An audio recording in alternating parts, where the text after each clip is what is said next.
नमस्कार दोस्तों। आज हम काव्य गुण पे वीडियो बना रहे हैं।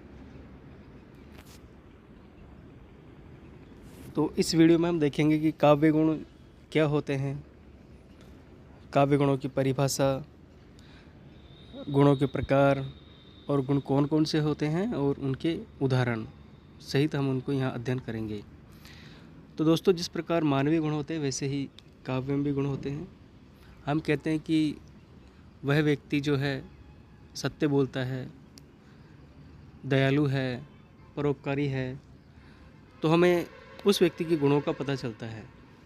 उसी प्रकार ऐसी क्या बातें हैं जो काव्य को भी गुणशील बनाती है, उन चीज़ों पर हम आज अध्ययन करेंगे। तो यहाँ काव्य गुण वे विशेषताएं होती है जो किसी कविता या साहित्यिक रचना को उत्कृष्ट और प्रभावशाली बनाते हैं।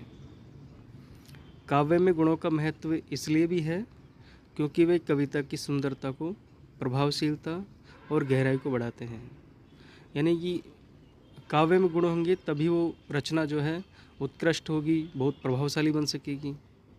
उसकी कविता की या साहित्यिक रचना की सुंदरता बढ़ जाएगी और वो प्रभावशाली हो जाएगी और उसके अर्थ जो हैं, अर्थों में गहराई आ जाएगी।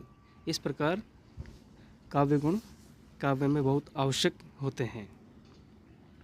काव्य गुणों की बात करें तो काव्य गुणों की चर्चा वामन ने अपने ग्रंथ काव्यालंकार सूत्रवर्ती में की है और उन्होंने काव्य गुणों की परिभाषा दी है, काव्य शोभाया कर्तारो धर्मा गुणा, अर्थात काव्य की शोभा को जो संपादित करते हैं, संपादित करने वाले तत्व ही काव्य गुण कहलाते हैं। और जो आचार्य वामन हैं, इनको ही हम जो है गुण संप्रदाय का प्रतिष्ठापक आचार्य भी मानते हैं। आगे देखते हैं। अब बहुत सारे संस्कृत के आचार्य हैं जो कि काव्य में गुणों की संख्या को अलग अलग मानते हैं। कुछ विद्वान मानते हैं कि काव्य में गुणों की संख्या 10 होती है। अन्य जो आचार्य हैं वो कोई 20 मानते हैं, कोई 3 मानते हैं। इस तरह अपने अपने मत हैं। तो उनमें से हम प्रमुख आचार्यों को यहाँ पर ले रहे हैं जिन्होंने कितनी कितनी संख्या जो है काव्य गुणों की मानी है। तो सबसे पहले भरत मुनि जी है। इन्होंने नाट्य शास्त्र जो ग्रंथ लिखा है उसमें इन्होंने 10 काव्य गुण माने हैं। इसके बाद में आचार्य भामह हैं। तो आचार्य भामह ने जो है गुणों को 3 ही प्रकार के माने हैं। और उनके बाद में आचार्य दंडी, वामन, आनंदवर्धन, वो इन्होंने भी अलग अलग माने हैं। जैसे दंडी ने काव्यादर्श रचना के अंदर 10 काव्य गुण माने। वामन इन्होंने 20 काव्य गुण माने हैं।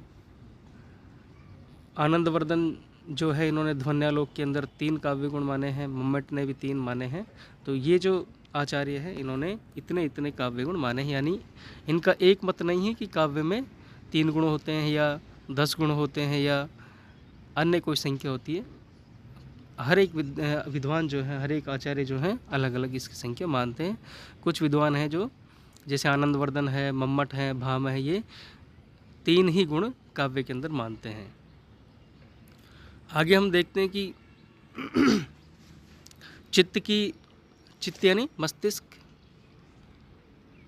इसकी 3 अवस्थाएं मानी गई है और इन 3 ही चित्त की तीनों ही अवस्थाओं के आधार पर हम गुणों का निर्धारण करते हैं।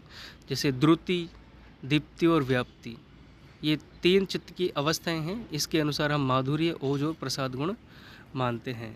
तो इस प्रकार हम कह सकते हैं कि काव्य में 3 गुण होते हैं, माधुर्य गुण, ओज गुण और प्रसाद गुण। अब यहाँ पर हम एक एक जो काव्य गुण है उसके बारे में चर्चा करेंगे।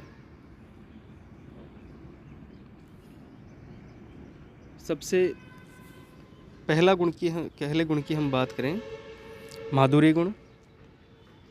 तो माधुर्य गुण में क्या होता है उसको समझने से पहले माधुर्य जो होता है, माधुर्य उसका शब्द का अर्थ क्या होता है। तो माधुर्य का अर्थ ही होता है भावमयता होती है, आह्लादात्मकता होती है और सुनने में सुख में लगना। ये इसके भाव होते हैं, इसका अर्थ होता है। माधुर्य गुण क्या होता है देखते हैं। माधुर्य गुण से कविता में एक मधुरता या कोमलता का अनुभव होता है। इस गुण से कविता कोमल, प्रिय और सुगम बनती है। इसमें शब्दों का चयन, तुक और लय का विशेष ध्यान रखा जाता है ताकि पाठक या श्रोता को मधुरता का एहसास हो। यानी जैसे ही हम कोई रचना पढ़ेंगे और अगर उसमें हमें मधुरता का एहसास हो, कोमलता का अनुभव हो, तो हम यह अनुमान लगा सकते हैं कि यहाँ पर माधुर्य गुण है। अब माधुर्य गुण की पहचान कैसे करें? कुछ बातें हैं जिनको ध्यान में रखकर हम माधुर्य गुण की पहचान कर सकते हैं कि इस कविता में या इस रचना में माधुर्य गुण है। जैसे पहली हम पहचान माने तो इसमें सभी वर्ग के अक्षर आते हैं, लेकिन ट वर्ग के जो अक्षर हैं, ट, ठ, ड और ढ, ये नहीं आते हैं इसके अंदर। बाकी क वर्ग हो, च वर्ग हो, त वर्ग हो, प वर्ग हो, इसका ही प्रयोग ज़्यादातर होता है इस गुण के रचनाओं में। दूसरी बात है पहचान करने का तरीका, संयुक्त अक्षरों का इसमें प्राय अभाव होता है। बहुत कम आते हैं संयुक्त अक्षर, या तो आते ही नहीं हैं, आते हैं तो ना के बराबर आते हैं, बहुत कम आते हैं। इसके साथ ही संयुक्त अक्षरों का प्रयोग होगा तो उनमें पंचमाक्षर के या अनुस्वार वाले शब्दों का प्रयोग होगा। अगर संयुक्त अक्षर आ रहे हैं तो वहाँ पर पंचम जो अक्षर है और अनुस्वार वाले हैं वही शब्द ज़्यादातर उसमें वहाँ पर प्रयोग किए जाएंगे कविता में। समास से जो युक्त शब्द होते हैं वो भी इसके अंदर वर्जित माने जाते हैं, इसलिए बहुत कम आते हैं या इनका अभाव होता है। तो ये विशेषताएं हम देख के, ये पहचान देख के हम भी बता सकते हैं कि इसमें माधुर्य गुण है या माधुर्य गुण नहीं है इस रचना के अंदर। अब यहाँ हम उदाहरण की बात करें तो पहला उदाहरण है माधुर्य गुण का, कब आवन कही गए, कब आवन कही गए रघुकुल मणि दीन दयाला। तुलसीदास जी ने ये पंक्ति रची है। तो इसमें भाव यही दिए गए हैं कि भगवान राम के प्रति प्रेम है और उनकी प्रतीक्षा की जा रही है। तो ये दोनों ही, एक तो प्रेम की और प्रतीक्षा की, इन दोनों की मधुर भावना यहाँ पर व्यक्त की गई है। इसलिए हम कह सकते हैं कि यहाँ पर जो है माधुर्य गुण युक्त ये रचना है या पद है। दूसरा उदाहरण देखते हैं।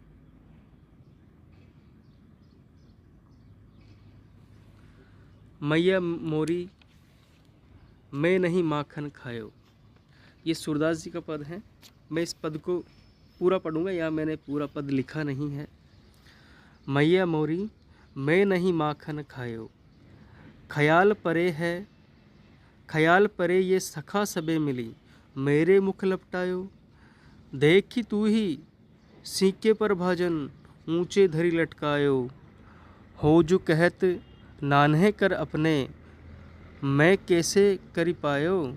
मुख ददी पहुँची बुद्धि की किन्हीं, दोनों पीठ दुरायो। डारी साठी मुस्काई जसोदा, श्याम ही कंठ लगायो। बाल विनोद मोद मन मोहो, भक्ति प्रताप दिखायो। सूरदास जसुमती को यह सुख, शिव बिरंची नहीं पायो। तो इस पद के अंदर हम पढ़ते ही हमें ये पता लग रहा है कि यहाँ पर जो है माधुर्य गुणयुक्त ये रचना है। इसमें बाल कृष्ण की जो मासूमियत है, उनकी प्यारी लीला है, उनका यहाँ पर वर्णन किया गया है। और इस पंक्ति में, इस पद में हम ये अच्छी तरह हमें पता लग रहा है कि यहाँ पर माधुर्य गुण व्यक्त हो रहा है। अगला जो पद है मीराबाई का है। पायो जी मैंने राम रतन धन पायो, वस्तु अमोलक दी मेरे सतगुरु, कृपा करी अपनायो। तो यहाँ पर भी हम ये बात अच्छी तरह देख रहे हैं कि जो मीराबाई की रचना है, मीराबाई ने जितनी भी रचनाएं की है, या मीराबाई की भक्ति ही जो है माधुर्य भक्ति है। तो यहाँ पर इनके पद में भी माधुर्य गुण है। तो यहाँ भक्ति भाव से ओतप्रोत इस पंक्ति में माधुर्य गुण में भक्ति और प्रेम की गहराई को दर्शाया गया है, इसलिए यहाँ पर भी माधुर्य गुण है। चौथा उदाहरण है जो जयशंकर प्रसाद के नाटक का गीत है, अरुणीय है मधुमेह देश हमारा, जहाँ पहुँच अनजान क्षितिज को मिलता एक सहारा। तो इस पद में भी जो है भारत की मधुरता के बारे में और सौंदर्यता के बारे में, इन पंक्तियों के बारे में बहुत ही सुंदर तरीके से बताया गया है। इसलिए यहाँ पर भी हम आसानी से पता लगा सकते हैं कि यहाँ पर भी माधुर्य गुण है। तो माधुर्य गुण के हमने 4 उदाहरण लिए, माधुर्य गुण के बारे में देखा। अगला जो है काव्य गुण, वो देखते हैं। ओज गुण। अब ओज गुण क्या होता है, इसका शाब्दिक अर्थ क्या होता है? ओज का मतलब तेज, प्रताप, जोश, आवेग आदि इसके अर्थ होते हैं। जैसे ओज गुण में कविता में एक प्रकार का जोश, उत्साह और बल महसूस होता है। इसमें शब्द कठोर और समास युक्त होते हैं, जिससे कविता में ऊर्जा का संचार होता है पढ़ने वाले में। वीर रस और उत्साहपूर्ण कविताओं में ओज गुण की प्रधानता होती है। यानी जैसे ही हम ओज गुण वाली किसी भी रचना को पढ़ेंगे और उस रचना को पढ़ के ही हमारे मन मस्तिष्क पर, हमारे चित्त पर जोश, उत्साह और बल महसूस हो, तो वहाँ पर हम समझ जाएंगे कि यहाँ पर इस रचना के अंदर ओज गुण है। हमारे अंदर वीरता का और उत्साह के भाव जो है हमारे अंदर उत्पन्न हो जाते हैं, हमारे हृदय में उत्पन्न हो जाते हैं। तो वहाँ पर हम आसानी से ये पता लगा सकते हैं कि इस रचना के अंदर ओज गुण है। इसके अलावा ओज गुण की पहचान करने के भी तरीके हैं। इस रचना में, ओज गुण युक्त रचना में, ट जो वर्ग है उनका, ट वर्ग यानी ट, ठ, ड और ढ, इनका अधिक से अधिक प्रयोग किया जाता है। संयुक्त अक्षर होते हैं, उनका भी बहुत ज़्यादा प्रयोग इस ओज गुण से युक्त रचनाओं में किया जाता है। और ख़ास तौर से रेफ युक्त जो शब्दों का प्रयोग है वो भी यहाँ पर किया जाता है। रेफ युक्त कैसे, यानी रे का किस तरह से प्रयोग होता है, जैसे हमने यहाँ दोनों प्रकार लिख रखे। जैसे चर्चा में ऊपर रे की मात्रा लग रही है, इसको हम आधा रे बोलते हैं, हलंत रे बोलते हैं। धर्म है, आर्य है। दूसरा है जो नीचे लगती है रे की मात्रा, शुक्र है, क्रम है, तीव्र है। ये इसमें रे पूरे होते हैं, लेकिन इस तरह से लिखे जाते हैं। तो इस तरह हम पहचान सकते हैं कि अगर ट वर्ग वाले वर्णों का अधिक प्रयोग हो तो वहाँ पर भी ओज गुण होगा। संयुक्त अक्षरों का प्रयोग हो रहा हो, रेफ युक्त वाले जो है शब्दों का प्रयोग हो रहा हो तो वहाँ पर ओज गुण होगा। उदाहरण देखेंगे दोस्तों। उदाहरण में है जैसे सुभद्रा कुमारी चौहान जी की प्रसिद्ध कविता है झांसी की रानी। बुंदेले हर बोलों के मुख से हमने सुनी कहानी थी, खूब लड़ी मर्दानी वह तो झांसी वाली रानी थी। ये 2 लाइन मैंने यहाँ लिखी है। बाकी इस कविता को जो है मैं थोड़ी सी और 4-5 लाइन पढ़ के सुनाता हूँ। सिंहासन हिल उठे, सिंहासन हिल उठे, राजवंशों ने भ्रकुटी तानी थी। बूढ़े भारत में भी आई फिर से नई जवानी थी। गुमी हुई आज़ादी की कीमत सबने पहचानी थी। दूर फिरंगी को करने की सबने मन में ठानी थी। चमक उठी सन 57 में वह तलवार पुरानी थी। बुंदेले हर बोलों के मुख से हमने सुनी कहानी थी, खूब लड़ी मर्दानी वह तो झांसी वाली रानी थी। तो इस कविता को हम पढ़ते ही हमारे चित्त के अंदर जो है ओज गुण का संचार हो रहा, उत्साह हमारा बढ़ रहा है। हमारे अंदर एक तरह से हम उत्साहित हो रहे हैं, उत्साह हमारे अंदर, उत्साह का वर्धन हो रहा है। तो हम आसानी से पता लगा सकते हैं कि यहाँ पर ओज गुण है इस कविता के अंदर। इस कविता में झांसी की रानी लक्ष्मीबाई के साहस और शौर्य का अद्भुत चित्रण किया गया है, तो यहाँ पर ओज गुण है। अगला उदाहरण है, ये रामधारी सिंह दिनकर की कविता से है। सदियों की ठंडी भुजी राख सुगबुगा उठी, मिट्टी सोने का ताज पहने ठिलाती है। 2 राह है समय के रथ का घर घर, नाद सुनो सिंहासन खाली करो कि जनता आती है। तो इस कविता में भी चेतावनी दी गई है शासकों के लिए कि अब जनता अपनी शक्ति को पहचान चुकी है, जनता जागरूक हो चुकी है, अपनी शक्ति को पहचान चुकी है और वह राज सत्ता के सिंहासन को बदलने का सामर्थ्य रखती है। तो यहाँ पर भी बदलाव की बात हो रही है, सामर्थ्य के द्वारा। तो यहाँ पर भी ओज गुण युक्त ये रचना है। तीसरा उदाहरण है जहाँ पर अगर युद्ध का वर्णन हो तो वहाँ पर भी हम ओज गुण युक्त रचना ही मानते हैं। तो तीसरा उदाहरण देखते हैं। है रुंड गिरे गज झुंड गिरे, कटकट अवनी पर शुंड गिरे, भू पर है विकल वितुंड गिरे, लड़ते लड़ते अरि झुंड गिरे। तो यहाँ पर भी युद्ध का वर्णन यहाँ पर चित्रित किया गया है कि जो है यानी जो घोड़े हैं उनके रुंड यानी सिर के नीचे का हिस्सा गिर रहा है, और गज यानी हाथी भी हाथियों के झुंड गिर रहे हैं युद्ध में, और कट कट कर अवनी यानी धरती पर उनके सूंड गिर रहे हैं, है ना। इस तरह से युद्ध का जो दृश्य है यहाँ पर बताया गया है, युद्ध हो रहा है उसका वर्णन किया गया है। तो यहाँ पर भी ओज गुण युक्त ये रचना है। नेक्स्ट उदाहरण है, ये भी दिनकर जी का ही है, रामधारी सिंह दिनकर जी का। किसने कहा पाप है समुचित, स्वत्व प्राप्ति हित लड़ना, उठा न्याय का खड़ग समर में, अभय मारना मरना। यानी इसमें भी यही कहा गया है कि किसने कहा कि ये पाप है अपने स्वयं के हित के लिए लड़ना, यानी अपने हित के लिए लड़ना कोई पाप नहीं है, और उठा न्याय का खड़ग समर में, अभय मारना मरना। तो इसमें भी लड़ने की बात हो रही है, अपने अधिकारों की बात हो रही है, अधिकारों को प्राप्त करने की बात हो रही है, अधिकारों की प्राप्ति के लिए हमें जो है हमारे हक और अधिकारों के लिए संघर्ष करने की, लड़ने की बात हो रही है। तो यहाँ पर भी हम आसानी से पता लगा सकते हैं कि यहाँ पर भी ओज गुण युक्त है इस कविता के अंदर। तो ये हमने ओज गुण वाले उदाहरण देखे, तो ऐसे हम पता लगा सकते हैं। नेक्स्ट देखते हैं प्रसाद गुण। प्रसाद का अर्थ होता है प्रसन्नता, विकसित होना, ये इसके अर्थ होते हैं।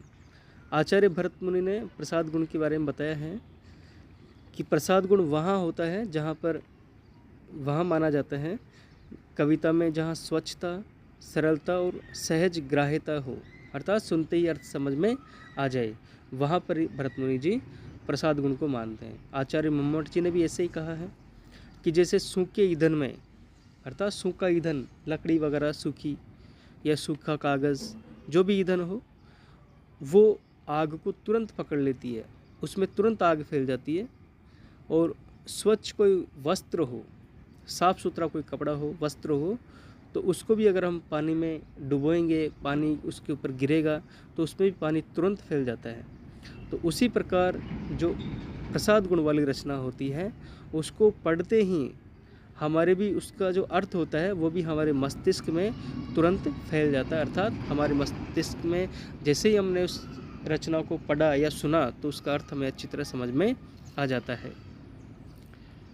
तो इसी बात को मैंने लिखा है कि सूखे ईंधन में आग तुरंत फैल जाती है, और स्वच्छ वस्त्र पानी तुरंत सोख लेता है, यानी पानी वस्त्र में फैल जाता है। इसी प्रकार प्रसाद गुण वाली रचना को पढ़ते ही उसमें जो निहित अर्थ है वो तुरंत पाठक या श्रोता को समझ में आ जाता है। अगर ऐसा हो तो हम समझ जाएंगे, हमें समझ जाना चाहिए कि इस रचना के अंदर प्रसाद गुण है। पहचान कैसे करें? तो पहचान करने के यहाँ पर 3 तरीके हैं कि इसमें जो शब्द प्रयोग किए जाते हैं वे बहुत सरल होते हैं, उनका अर्थ हमें आसानी से समझ में आ जाता है। शब्द का अर्थ अधिकांशतः अभिधा के द्वारा ही ग्रहण कर लिया जाता है, अभिधा जो शब्द शक्ति है उसके द्वारा ही ग्रहण कर लिया जाता है। और रचना को पढ़ते ही जो उसमें निहित अर्थ है वो भी हमें आसानी से समझ में आ जाता है। तो ये 2-3 बातें हैं जिसके द्वारा हम आसानी से पकड़ सकते हैं कि यहाँ पर प्रसाद गुण है। उदाहरण देखते हैं।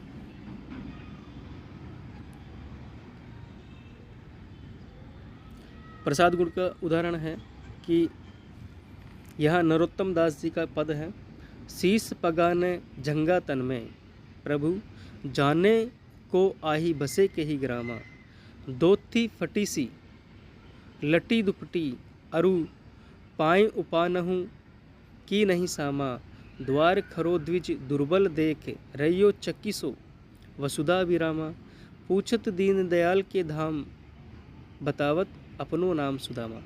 तो यहाँ पर जो है हम पढ़ते हैं, हमें तुरंत पता चल रहा है कि यहाँ पर कृष्ण और सुदामा के बारे में ये कविता है। इसमें सुदामा जो है कृष्ण से मिलने के लिए आते हैं, और मिलने के लिए आते तब इनकी जो दशा है, दीन दशा है, उसका यहाँ पर चित्रण किया गया है। तो पढ़ते ही हमें इस रचना का अर्थ समझ में आ रहा है, तो हम समझ जाएंगे कि यहाँ पर प्रसाद गुण है। अगली कविता है,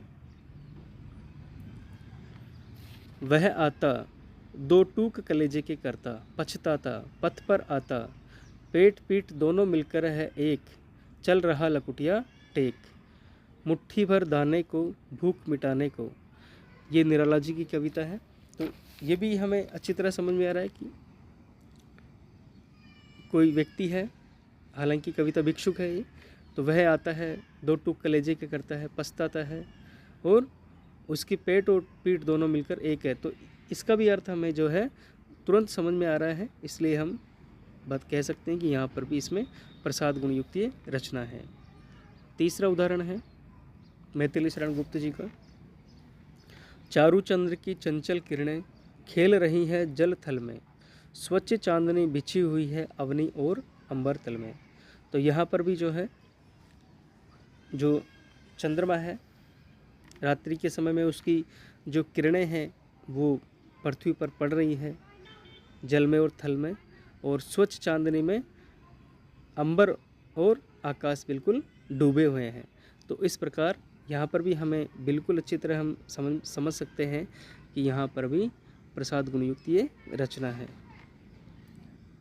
तो ये हमने तीनों जो काव्य गुण हैं उनके बारे में पढ़ा, अध्ययन किया। अगर कुछ समझ में नहीं आए तो कमेंट करें, और वीडियो को देखें, चैनल को सब्सक्राइब करें। आपका बहुत बहुत धन्यवाद जो आपने वीडियो देखा।